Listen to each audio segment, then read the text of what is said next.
Force Firewall ang bagong tech-driven action drama series sa GMA Prime na umiikot sa isang grupo ng law enforcement agents na lalaban sa katiwalian ng mga taong gumagamit ng internet at technology sa masamang paraan.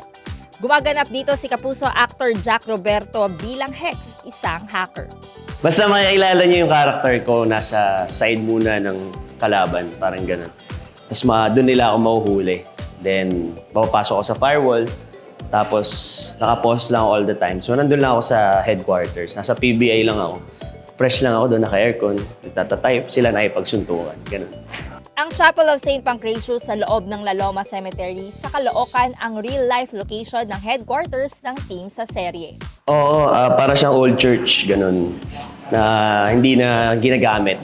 Tapos, naka-establish siya malapit lang doon sa PBI. Para siyang chapel ng PBI. So, ang angas, di ba?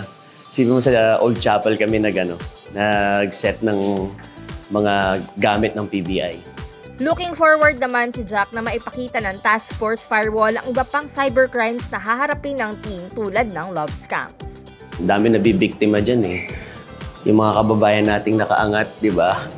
Yun, madalas kasi pag foreigner, akala natin sila na yung maging pag-asa. So, isa yun sa parang madalas na maraming nabibiktima eh. And then pinakita namin doon kung paano namin na harap yung kaso na yun. Yun, love scam. Tumutok sa Task Force Firewall Lunes hanggang Biyernes 8:50 ng gabi sa GMA Prime.